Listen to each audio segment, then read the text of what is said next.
Hello.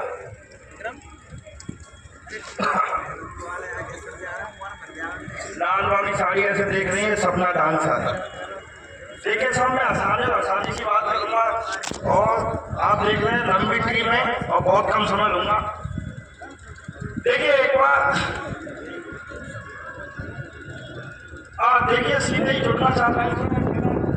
देखिए आजकल क्या सा बड़ी टेंशन हो गई है और टेंशन को दूर करने के लिए मैं अपना काम करूंगा। देखिए एक बार मैं कवि सम्मेलन में गया और वहाँ एक महिला मेरे को बोल रही थी। अब मैं सोच टेंशन में आ गया उनकी ये महिला मेरे को क्यों बोल रही है। अब उसके बाद में जब कवि सम्मेलन का समापन हो गया और उसके बाद में मैं उस महिला से मिलने गया। मैंने कहा बहन जी आप मेरे को इतनी देर से क्यों बोल रही थी। महिला बोली अरे भैया ऐसी बात नहीं है। मैंने कहा बहन जी आप मेरे को इतनी देर से क्यों बोल रही थी। महिला बोली भैया मैं आपको इतनी देर से इसलिए बोल रही थी कि आपकी शकल मेरी सांस से मिलती है। क्या कहने और देखिए अभी आएगा करंट आएगा। देखिए धीरे धीरे कोशिश करूंगा आपसे जुड़ने की। देखिए आजकल नीले धर्म वाले भैया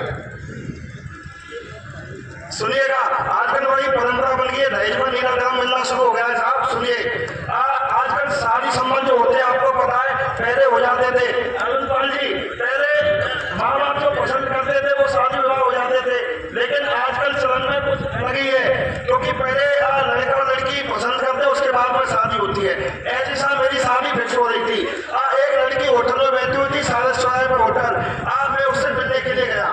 अब मैंने कहा यार ये लड़की तो पढ़ी लिखी लग रही है। अब मैं जैसे उसके पास गया मैंने कहा कि यार ये तो पढ़ी लिखी लग रही है, क्यों ना इंग्लिश में बात की जाए। मैंने उससे बोला अरे मैडम इंग्लिश चल जाएगी। मैडम हंसकर बोली नमकीन और प्याज साथ में हो तो देसी भी चल जाएगी। क्या बात है भैया मेरे। अब देखिए बड़ी बात है। अब उसको लगा कि ये कवि है तो मेरे से कहा दो पंक्ति सुनाइए। तो मैंने उससे कहा कि तू मेरे दिल में ऐसे समाइए बिल्लू ऐसा, तू मेरे दिल में ऐसे समाइए जैसे बाजरे के खेत में भैंस घुस आई है। बिल्कुल बिल्कुल। तू मेरे दिल में ऐसे समाइए जैसे बाजरे के खेत में भैंस घुस आई है। और देखिए साहब उसके बाद में उसको लगा कि यार इसमें दम है। तो साहब मेरी शादी हुई, उसने मेरे गले में दोनों हाथ डाल दिए। मेरे से बोली मैं कैसी लग रही हूँ। मैंने कहा ऐसी लग रही है जैसे महादेव बाबा की गर्दन में नागिन लहरा रही हो। और सुनिएगा बहुत बढ़िया। क्या कहने बहुत सुंदर। और देखो साहब कभी कभी ऐसी घटना हो जाती है। बिल्लू जी ऐसा हुआ था मैं इनके घर मुझे एक साथ ललतेश के साथ एक दिन कवि सम्मेलन में जाना था। और सुनिएगा साहब मैं इनके घर पहुंचा, पति पत्नी दोनों में झगड़ा हो रहा था। पत्नी कह रही तुम रोज चले जाते हो कविता पढ़ने के लिए, आखिरकार मुझे इस घर में क्यों लेके आए हो। तो चार पंक्तियां इनकी पत्नी ने कस के इनके मुंह पे मारी, मेरी पंक्तियां नहीं है मुझे दोष मत देना। इनकी घरवाली क्या कह रही थी मैंने तो गेट के बाहर सुना था कि भूटी गए मामो भागे कवि में तो बाप के देखे अकेली लली हूँ और तुम रूख समान फिरो घर घर में तो कोमल कंच की मचु कली हूँ। और काव्य सुनाए रे छायवती सो बाप छड़ो और मैं हूँ छली हूँ और पुकार कहूँ सब नारी ने सो ऐसे पति सो तोरण। एक बार जोरदार तालियां बजा दीजिएगा। बहुत ही लाडला कवि है, ललतेश पुष्पा स्वागत है। बिल्कुल देखिए फौजदार जी थे। मैं फौजदार जी की बात भी कर देता हूँ। फौजदार जी की शादी हुई साहब। अब ये टीचर है पीटीआई। अब इनकी ड्यूटी टूट थी तो इनकी पत्नी बोली ए साजन मेरा उस पार है मेरे नहीं को दिल बेकरार है। रामलाल जी ए साजन मेरा उस पार है मेरे नहीं को दिल बेकरार है। और साहब ये आई थी। अब उसके बाद में उन्होंने मैसेज डाला कि साजन मेरा उस पार है। इनसे कह रही है मैसेज डाल के कि साजन मेरा उस पार है जल्दी आ जा नहीं तो दूसरा तैयार है। बहुत बढ़िया ललतेश भाई बहुत बढ़िया। मस्ती की बात है। ना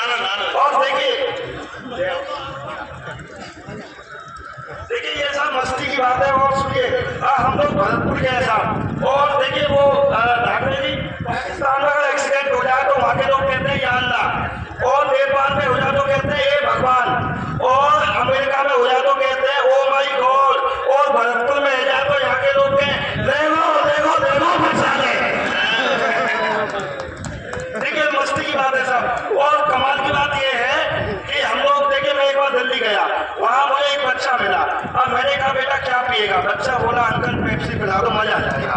उसके बाद मैं आगरा गया, मैंने कहा बच्चे क्या पिएगा? 5 साल का बच्चा था, बोला अंकल दूध पिला दो मजा आ जाएगा। उसके बाद में मैं भरतपुर आया, बाबूजी मेला मैदान में आया, मुझे 5 साल का बच्चा मिला, मैंने पूछा बेटा क्या पिएगा? बच्चा बोला अंकल बीड़ी पिला दो मजा आ जाएगा। क्या कह रहे?